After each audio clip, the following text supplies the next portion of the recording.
नमस्कार दोस्तों, स्वागत है आप सभी का आपके अपने YouTube चैनल इलाइट एकेडमी। देखिए, फर्स्ट क्वेश्चन देखिएगा। फर्स्ट क्वेश्चन कह रहा है कि किसके समय पर इसके समय तक गौतम बुद्ध को भगवान के पद पर आसीन कर दिया गया था। मतलब इनमें से ऐसा कौन सा शासक है जिसके शासनकाल तक गौतम बुद्ध को भगवान के पद पर आसीन कर दिया गया था, मतलब उसको भगवान की उपाधि दे दी गई थी। तो इसका सही आंसर है ऑप्शन बी, कनिष्क। तो अब इससे रिलेटेड क्या इससे इफेक्ट इससे रिलेटेड क्या स्टैटिक क्वेश्चन बन सकता है, चलिए उसको देख लेते हैं।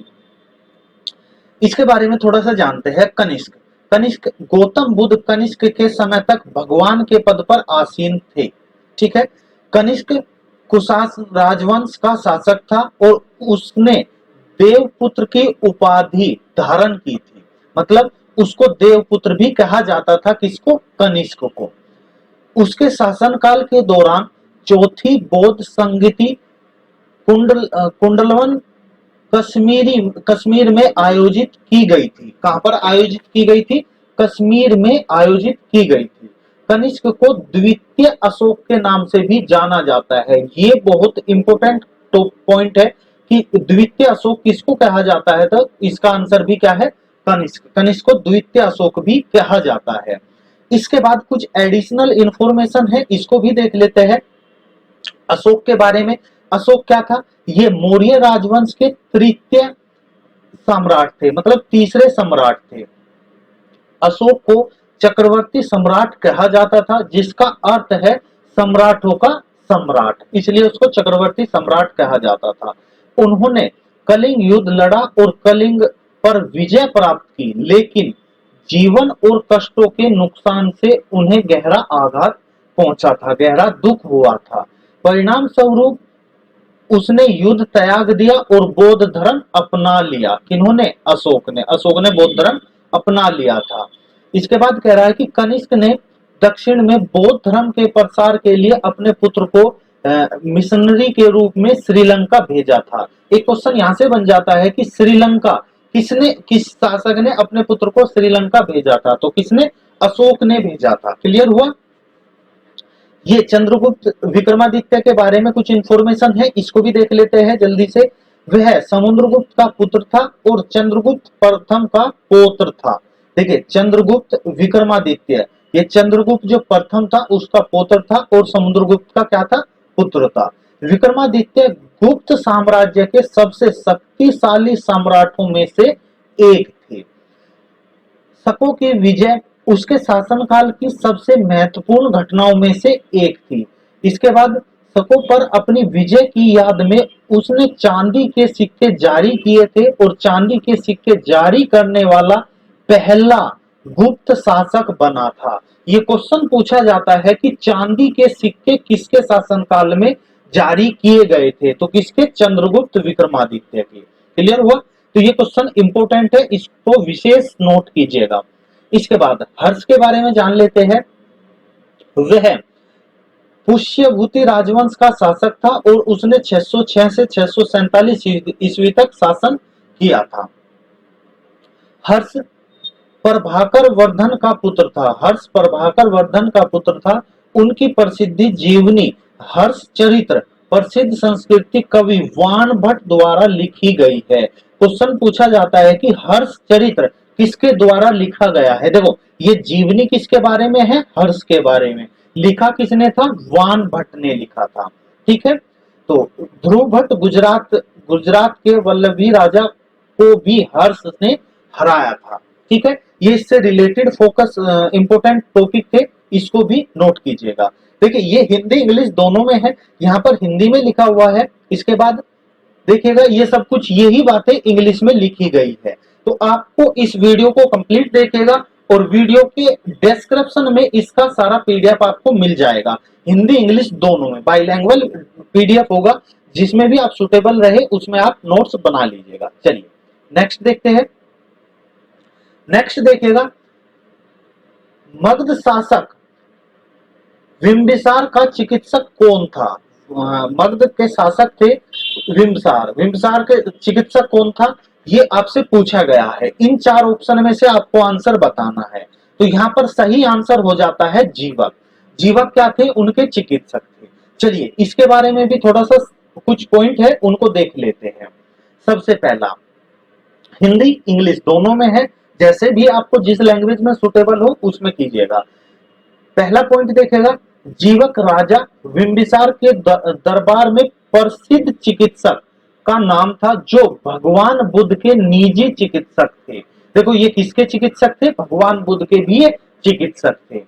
वह 5वीं शताब्दी ईसा पूर्व में राजगृह वर्तमान राजगिरी में रहते थे, यानी कि जो अब राजगिरी के नाम से जाना जाता था उसमें वे रहते थे। कई जगह पर जीवक को औषधि विज्ञान शिरोमणि के रूप में भी वर्णित किया गया है। तो एक क्वेश्चन यहां से भी बन जाता है कि औषधि विज्ञान शिरोमणि किसे कहा जाता है? तो इसका आंसर भी क्या होगा? जीवक होगा। क्लियर हुआ? चलिए नेक्स्ट क्वेश्चन पर चलते हैं। इसको देखिएगा, इस क्वेश्चन में क्या कहा गया है? इसमें कहा गया है कि प्रागैतिहासिक काल में ओल्ड स्टोन एज को संदर्भित करने के लिए आमतौर पर किस शब्द का प्रयोग किया जाता था? यहां पर मेन है ये, किसको? Old stone age. Old stone age किसे कहा जाता था? ये कहा जाता था पाषाण काल को। तो यहाँ पे आपका आंसर हो जाएगा ए, क्या? पाषाण काल। चलिए इससे रिलेटेड फैक्ट को हम जान लेते हैं। देखिएगा, पूरा पाषाण युग, पुराना पाषाण युग, अवधि क्या थी इसकी?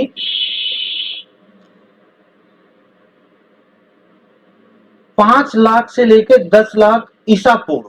ठीक है, 5 लाख से लेकर 10,000 ईसा पूर्व इसकी क्या थी? अवधि थी। इसमें क्या है यहां पर देखिएगा, पॉइंट को हम देख लेते हैं।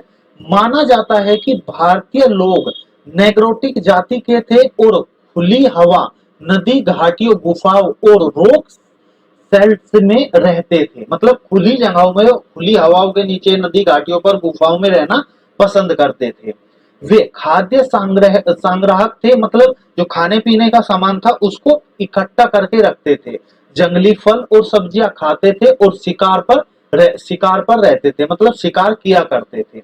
घर मिट्टी के बर्तन, कृषि का ज्ञान नहीं था। बाद के चरणों में उन्होंने आग की खोज की। ठीक है, ऊपरी पूरा पाषाण काल में चित्रकला के रूप में कला के प्रमाण मिलते हैं। मतलब उस समय चित्रकला के प्रमाण भी मिलते हैं। किस समय? पूरा पाषाण युग में। ठीक है, अगला पॉइंट देखिएगा, मनुष्य बिना पॉलिश किए खुरदुरे पत्थरों जैसे हाथ की कुल्हाड़ियां, चोपर, ब्लेड, बरीन और स्क्रैपर्स का इस्तेमाल किया करते थे। ठीक है, ये कुछ पॉइंट्स है किसके बारे में? पूरा पाषाण युग के बारे में। चलिए नेक्स्ट चलते हैं। नेक्स्ट क्वेश्चन देखिएगा, यहां पर बोला गया है कि निम्नलिखित में से किस सुल्तान ने बेरोजगारों को रोजगार प्रदान किया था? मतलब इनमें से ऐसा कौन सा शासक है, कौन सा सुल्तान है जिसने बेरोजगारों को रोजगार प्राप्त किया था? तो इसका सही आंसर हो जाएगा फिरोज शाह तुगलक, यानी कि option number C. Firoz Shah Tughlaq ऐसे सुल्तान थे जिन्होंने बेरोजगारों के लिए रोजगार की व्यवस्था कराई थी। चलिए इसके बारे में कुछ अतिरिक्त फैक्ट जान लेते हैं। देखिएगा, फिरोज शाह तुगलक जो 1351 ईस्वी से 1388 तक ये सुल्तान रहे थे, इन्होंने क्या किया? रईसों और धर्मशास्त्रियों के प्रति सुलह नीति अपनाई। कार्यालयों में वंशानुगत नियुक्तियों की प्रणाली को फिर से शुरू किया। मतलब जैसे वंश दर वंश, अब बेटा किसी उपाधि पर है, बाप किसी उपाधि पर है, फिर उसका बेटा, फिर उसका बेटा, इस तरीके से वंशानुगत। ठीक है, अलाउद्दीन खिलजी के पक्ष में नहीं थे। अलाउद्दीन खिलजी के पक्ष में कौन नहीं था? फिरोज शाह तुगलक। तीसरा, सरकारी अधिकारियों के वेतन में वृद्धि की गई थी। दासों का कल्याण सुनिश्चित करने के लिए एक अलग सरकारी विभाग, दीवान ए बदगान, इसको पूछा जाता है, दीवान ए बदगान किसने शुरू किया था या किसके शासनकाल में व्यवस्थित किया गया था? तो क्या आंसर होगा? फिरोज शाह तुगलक की स्थापना की गई थी। बात क्लियर हुई? दीवाने बदगान क्या है? सरकारी विभाग है, किसके लिए? जो दासों के कल्याण को सुनिश्चित करता है। इससे आगे देख लेते हैं, उसने रूढ़िवादी इस्लाम का समर्थन किया, जजिया लगवाया जो गैर मुसलमानों यहाँ तक कि ब्राह्मणों पर भी लगाया जाता था। उसने कई शिक्षण संस्थाओं और कई मस्जिदों, महल और किलों की स्थापना की गई थी। ठीक है, अगला, जैसे उसने बेरोजगारों को रोजगार के अवसर प्रदान किए गए थे। बात क्लियर हुई? तो यहाँ पर ऑप्शन क्या हो जाता है सही? फिरोज शाह तुगलक। चलिए नेक्स्ट क्वेश्चन की ओर चलते हैं। नेक्स्ट क्वेश्चन देखिएगा, ये कह रहा है कि विजयनगर साम्राज्य के संस्थापक कौन थे?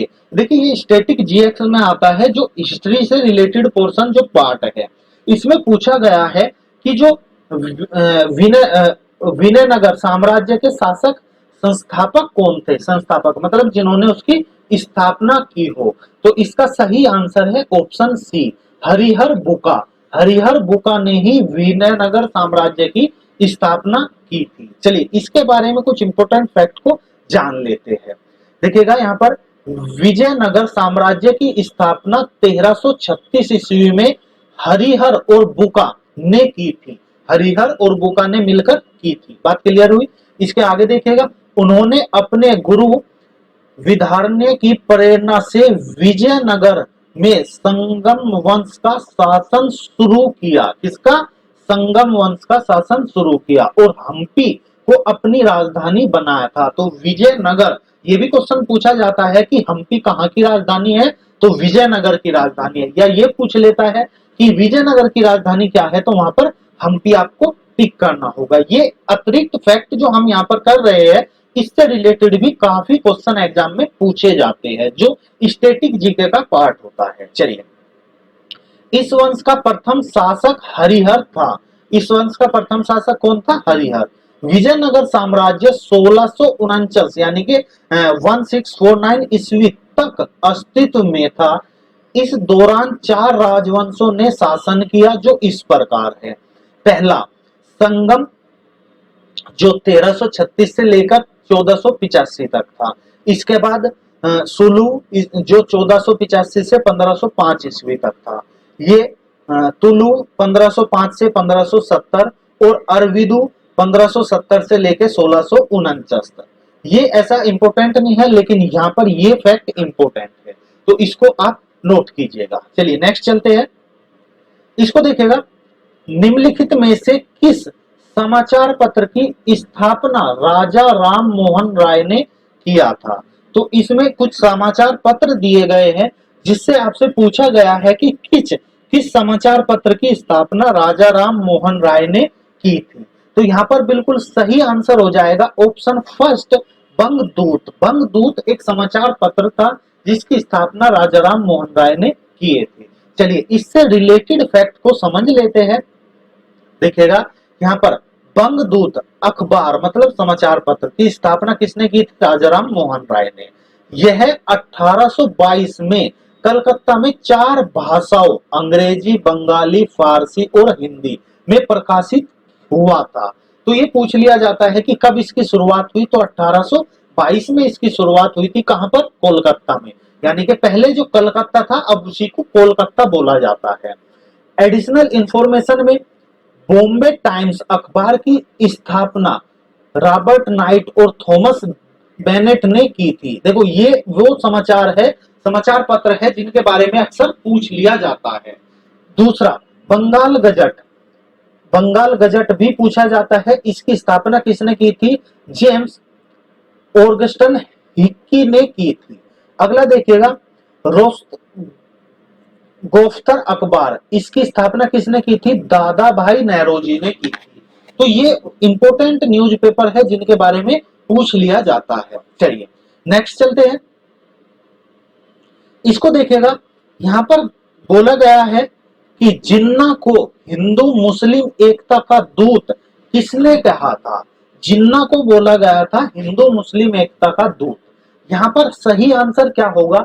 मैक्सिमम बच्चे इसको महात्मा गांधी लगा देते हैं, क्योंकि जिन्ना जो हुआ था महात्मा गांधी के साथ ही इसको जोड़कर याद रखा जाता है। उसी समय के दोनों एक ही समय के नेता है। तो यहाँ पर क्या इसका सही आंसर क्या है?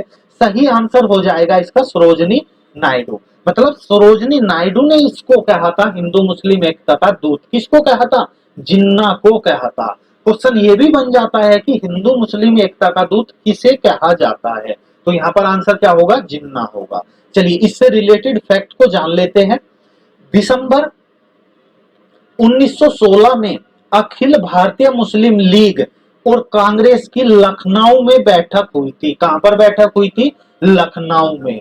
यह जिन्ना के अथक प्रयास के कारण था कि कांग्रेस पहली और आखिरी बार अलग निर्वाचन क्षेत्र पर सहमत हुआ था। मतलब अलग निर्वाचन क्षेत्र पर सहमत हुआ था कि अलग अलग हम निर्वाचन चुनाव किए जाएंगे।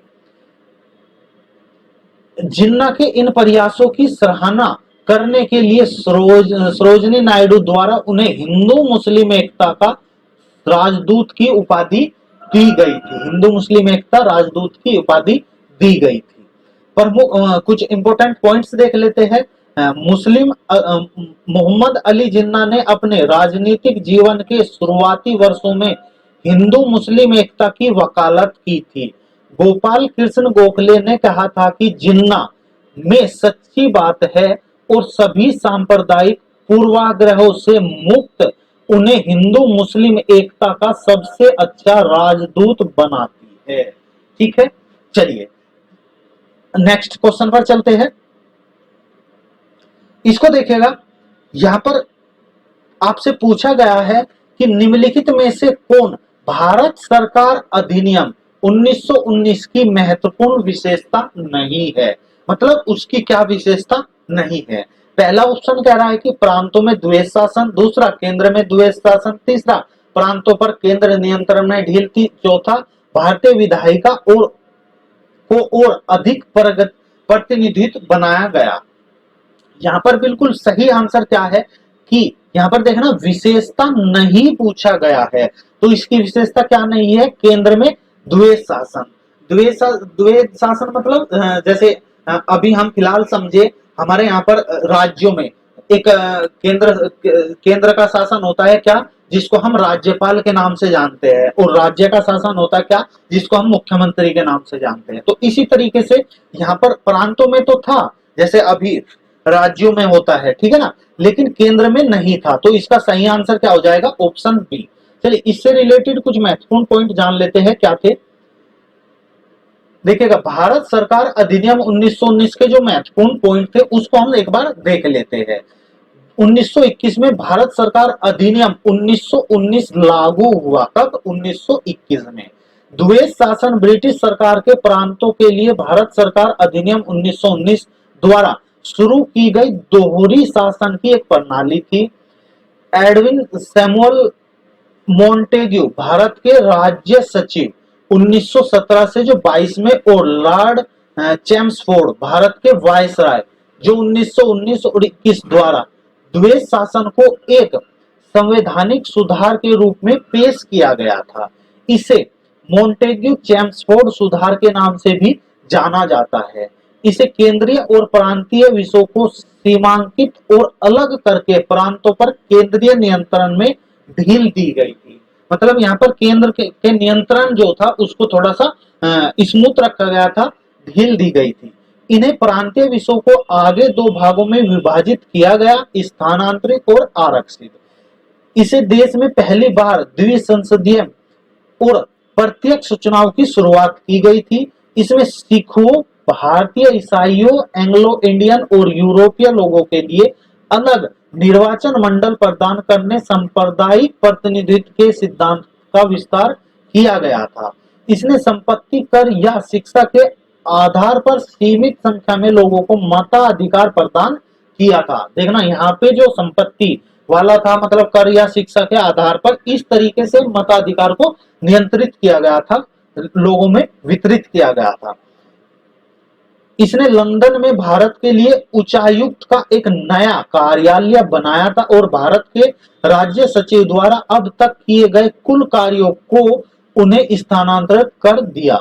इसमें लोक सेवा आयोग की स्थापना का प्रावधान रखा गया था। ये क्वेश्चन बन जाता है कि लोक सेवा आयोग की स्थापना का प्रावधान किस अधिनियम में आया था? तो आपका आंसर क्या होगा? 1919 1919 में इसका प्रारंभ किया गया था। इसमें पहली बार प्रांतीय बजट का केंद्रीय बजट से अलग किया और प्रांतीय विधायिकाओं को अपने बजट बनाने के लिए अधिकृत किया। देखिए यहाँ पर प्रांतीय बजट और केंद्रीय बजट को अलग किया गया था कब? 1919 अधिनियम में। इसने एक वैधानिक आयोग की नियुक्ति का प्रावधान किया जो इनके लागू होने के 10 वर्षों के बाद इसके कामकाज की जांच करने और रिपोर्ट करने के लिए प्रदान किया गया था। ठीक है, ये इंपॉर्टेंट महत्वपूर्ण पॉइंट है जो इससे रिलेटेड क्वेश्चन पूछा जाता है। चलिए नेक्स्ट क्वेश्चन पर चलते हैं।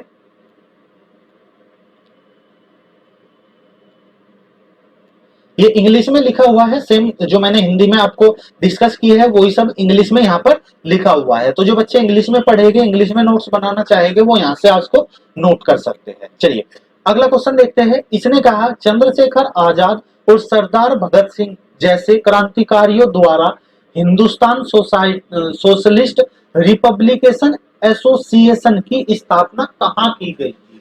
तो चंद्रशेखर आजाद और सरदार भगत सिंह द्वारा कहां की गई थी? पहला मुंबई में, नागपुर में, कोलकाता में या फिर दिल्ली में? तो इसका सही आंसर हो जाता है दिल्ली में। इन दोनों ने कहां पर किया गया था? दिल्ली में। तो इसका आंसर क्या हो जाएगा? केवल डी। चलिए इसके बारे में कुछ फैक्ट जान लेते हैं। देखिएगा, HRA को बाद में Hindustan socialist Republican army HSRA के नाम से रूप में पुनर्गठित किया गया। इसकी स्थापना 1928 में दिल्ली के फिरोज शाह कोटला में चंद्रशेखर आजाद, अशफाक उल्ला खान, भगत सिंह, सुखदेव थापा और जोगेश चंद्र चटर्जी द्वारा की गई थी। जोगेश चंद्र चटर्जी द्वारा की गई थी। अतिरिक्त जानकारी जान लेते हैं हिंदुस्तान रिपब्लिकन एसोसिएशन के बारे में। HRA की स्थापना अक्टूबर 1924 में राम प्रसाद बिस्मिल, जोगेश चंद्र चटर्जी और सचिन सायनाल द्वारा कानपुर में की गई थी। किसकी स्थापना की गई थी वहां पर? हिंदुस्तान रिपब्लिक एसोसिएशन, जिसका नाम बदलकर हिंदुस्तान सोशलिस्ट रिपब्लिकन आर्मी कर दिया गया था। कब किया गया था? 1928 में। उसकी स्थापना कब हो गई थी? 1924 में। क्लियर हुआ? चलिए इसके बाद जैसे HRA ने इलाहाबाद के अलावा आगरा, कानपुर, वाराणसी, लखनऊ, शाहजहांपुर और सहारनपुर में केंद्र बनाए। इसकी कलकत्ता और देवगढ़ में बम निर्माण इकाई भी थी, यूनिट थी, मतलब वहां पर बम निर्माण किया जाता था। सन्याल ने पार्टी के लिए क्रांतिकारी शीर्षक के एक घोषणा पत्र लिखा था। इसने सार्वभौमिक मताधिकार की भी मांग की। यह सामग्री भारत के लिए एक समाजवादी समाज का समर्थन करती थी। उत्तर भारत की कई शहरों में पर्चे बांटे गए। कई शहरों में पर्चे बांटे गए थे, मतलब जो ये लिखित प्रमाण था, घोषणा थी, इसको हमने पर्चे के रूप में बांटा था। 1924-25 में कई युवा लोग पार्टी में शामिल हुए, जिनमें प्रमुख थे भगत सिंह, सुखदेव और चंद्रशेखर आजाद। चंद्रशेखर आजाद के नेतृत्व में HRA का नाम बदलकर Hindustan socialist Republican association HSRA कर दिया गया था। चलिए ये इसके बारे में कुछ महत्वपूर्ण जानकारी थी। आगे चलते हैं। ये इसका इंग्लिश वर्जन है। चलिए इस वीडियो में इतना ही। आपको हमारा ये प्रयास कैसा लगा कमेंट करके जरूर बताइएगा। यदि आपको ये सब चीजें अच्छी लगी हो तो प्लीज लाइक कर दीजिएगा, अपने दोस्तों तक शेयर कर दीजिएगा। यदि आप हमारे चैनल पर नए हैं या आपने अभी तक हमारे चैनल को सब्सक्राइब नहीं किया है तो प्लीज चैनल को सब्सक्राइब कर लीजिएगा, बेल आइकन को प्रेस कर लीजिएगा। देखिए यहाँ पर हम लोगों ने ये एक सीरीज स्टार्ट की है जो हम स्टैटिक जीएस को डिस्कस करेंगे, जो अक्सर DSSS या फिर जो EMRS के फॉर्म निकले हुए हैं उसमें जो स्टैटिक जीके का पोर्शन आएगा, यहाँ से सब क्वेश्चन आपको इजीली हो जाएंगे। चलिए मिलते हैं अगली वीडियो में, जब तक देखते रहिएगा इलाइट एकेडमी।